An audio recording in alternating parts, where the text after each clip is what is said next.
Hello, this is IVC School Superintendent Chad Allison. Wanted to provide you with an update as we continue our planning for the fall of 2020. We know the question that is on everyone's mind is, what will school look like when we return in the fall? This is the June 16th, 2020 edition.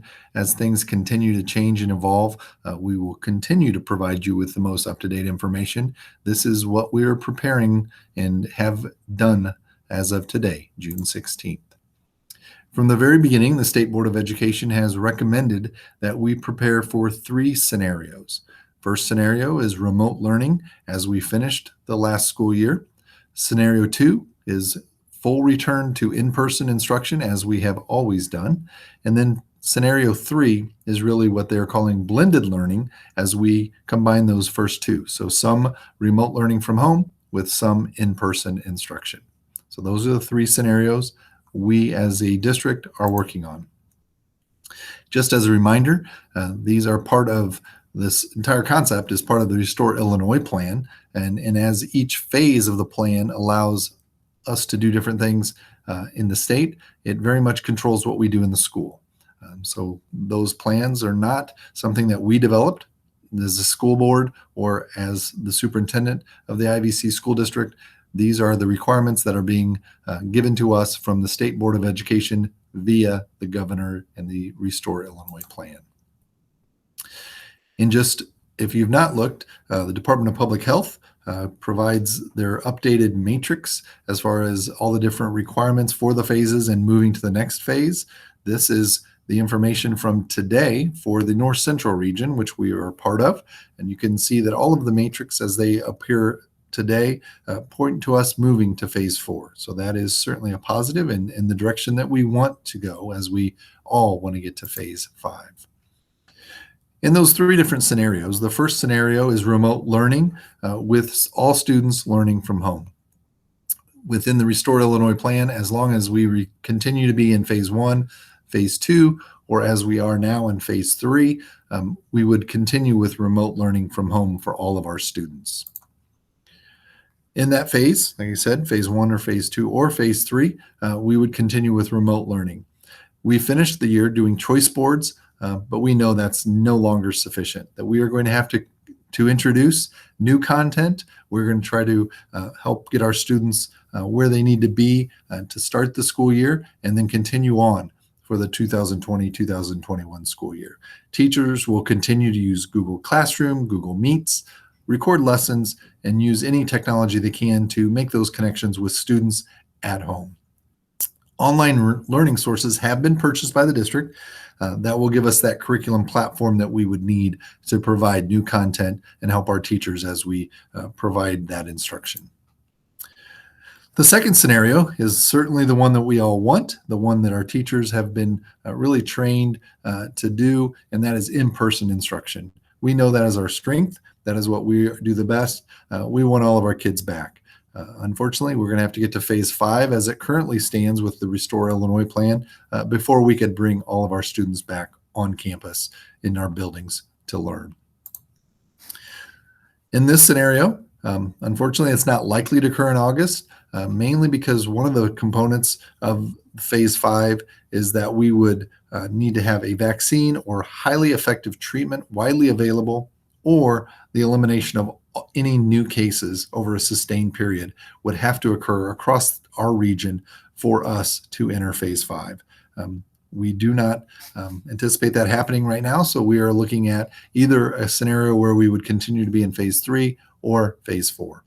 Even in this situation, in person, we still school may look different with some extra precautions and different structures.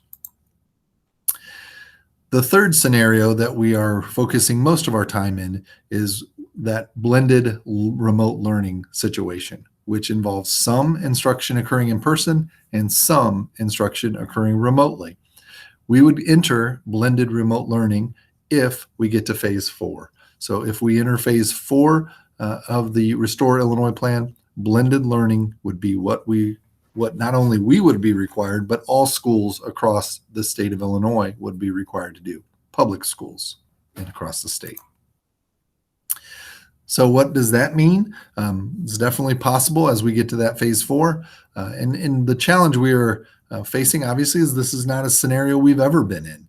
We've not ever done a blended learning program where students would participate in home and in school. So we continue to look for guidance from the State Board of Education, Department of Public Health, as to what their requirements would be for us in this scenario. Within all of these requirements, our biggest challenge and what we need to do is provide a safe environment for our students. So that is where we are focusing and looking for guidance from the State Board of Education as we do that.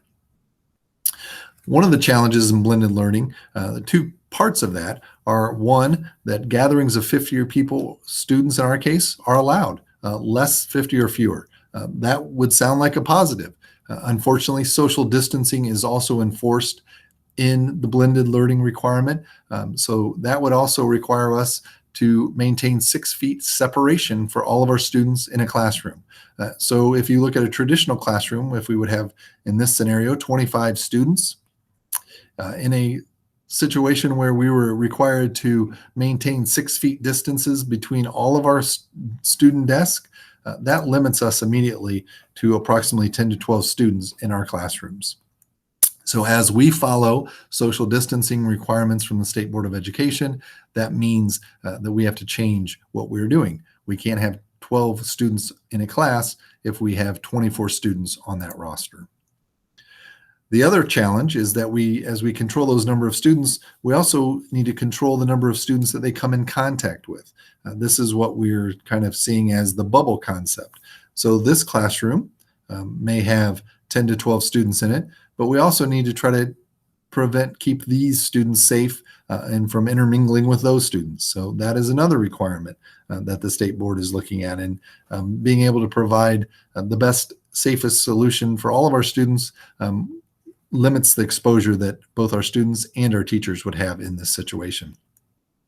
The positives, that it does allow us for some instruction learning to take place in home or at school rather than just all at home as it was in the spring when we finished the school year.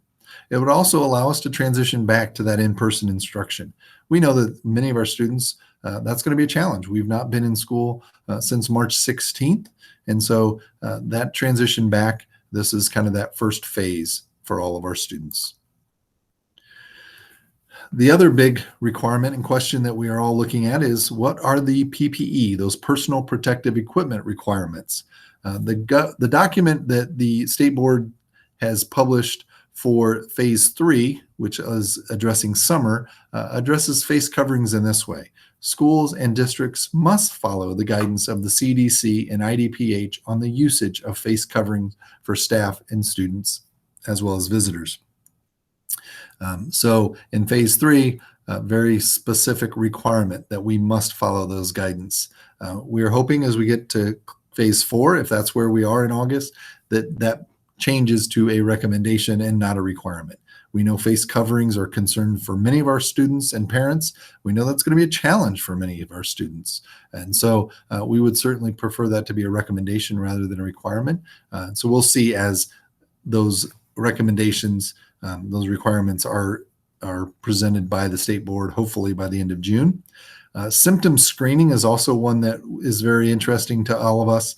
In this one, as it states in the phase 3 information, schools and districts should conduct temperature and symptom screenings.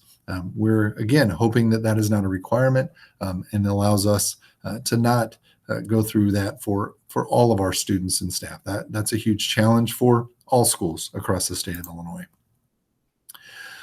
What does it look like in blended learning for students in pre-K through 8? Obviously, with a limit to 10 to 12 students per class, then that's where we see those groupings occurring, that we have a group A and a group B. Students would attend one day and then be home for remote learning the next day, typically in person on a Monday and Wednesday, and then the next group would be back in class on Tuesdays and Thursdays. Teachers would offer full instruction on those in-person days, be there in the classrooms with our students to provide remote learning activities that students would then complete while they're home the next day. A typical schedule, as we talked about, Group A, Monday in person, Tuesday at home with remote learning, Wednesday in school, back in person with their teachers. Thursday back home with their assignments to complete. Friday remote learning for all students as our teachers then try to help with students who are struggling and working with different aspects, trying to provide the best education we can for our kids. For Group B, it's obviously the opposite. Monday and Wednesday, remote learning. Tuesday, Thursday, in class, with Friday again, remote learning day. For the high school, there may be even some more significant changes. Modular scheduling. We may break our schedules down into smaller pieces to allow us to maybe reduce the number of course offerings.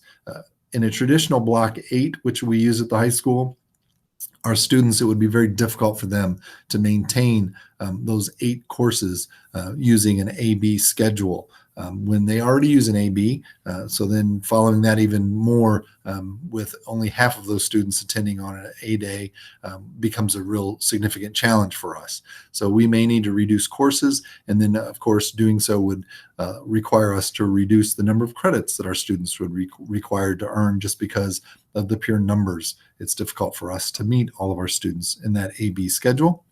Open concept class or campus may become a practice for us, giving our students who are able to do the work at home the ability to come and go as needed for additional help from their teachers, which may become more group tutoring and reinforcement. Only certain classes could also be offered in person. We know that it's more difficult to do some classes online than others. So these are all options that we continue to look at and prepare for as we kind of assume that the blended learning is where we may start the school year.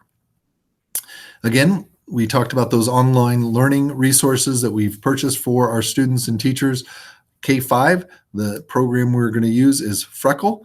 Reading, math, science, social studies are all available through the Freckle platform for our students K through 5.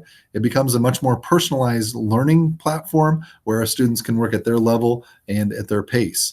Teachers then providing that instruction to help supplement what we're doing. It's developed with younger students in mind, so it's more of a game concept where students earn coins for doing their completing assignments and completing work. So that will, but it does allow us to introduce new content, which we know we need to do. Edgenuity is what we will be using for our students in grades 6 through 12. Really an online platform that we have used in the district for credit recovery as well as summer school, and really allows a huge variety of courses to be offered to our students. Very engaging. There are videos that provide lessons. Our teachers can then supplement as they feel necessary to provide our students with the learning opportunities they need to continue to learn new content. They have established course syllabi, course outlines, and the scope and sequence are all aligned to the Illinois Learning Standards, which helps to make sure that our students are getting the instruction and content they need. Freckle, there's an overview that I will share the link both in the email and in the YouTube comments section. So parents can go on and kind of see an overview of the Freckle program. Same thing with Ingenuity. Both of these programs have YouTube channels that provide additional information for our students and parents. Where are we and what happens next? We are still very much waiting for the requirements, guidelines to be shared from the Illinois State Board and Department of Public Health for us to start school in the fall of 2020. State Board is hoping that information is provided to school districts across the state by the end of the month. As soon as we have that, we will certainly update that information with you so that you know what the requirements and our plans are to start school in August. Student registration will then be held July 1st through 15th.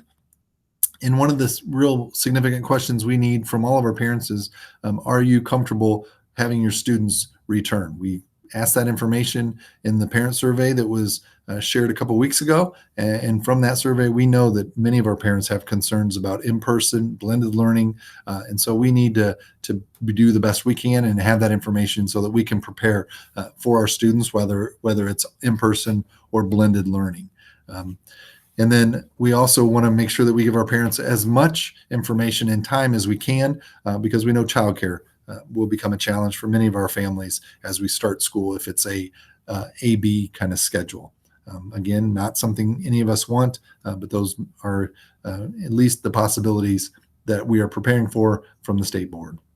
As of right now, our first day of school will be August 12th. So we're hoping to give our families about a month to prepare. That we are looking at moving back slightly to maybe begin August 13th and 14th. One would be an A day, one would be a B day if we're in the blended learning scenario, and then trying to revise our back to school nights, which are always hugely popular events in all of our buildings, so that parents and students can still meet their teachers, but potentially doing that during the day, and maybe one evening, so that parents can do that and try to follow the requirement for those 50 individuals in the building. So we need to make sure that we limit the exposure for all of our teachers. We need them to maintain their health through all this situation, certainly. So that's kind of where we are. The resources, as I said, these links are available in the email, as well as the comments and the YouTube section for this presentation. We hope all of you are having a great summer. Hope you're enjoying some time together as things start to get back to a little bit of normalcy with businesses and even some of the summer activities with our kids. We will continue to share information as it becomes available. Look forward to a great 2020-2021 school year, knowing that there's a very good chance it's going to look a little bit different. But we look forward to working with all of you to provide the best possible experience for all of our students. Thank you. Have a great day.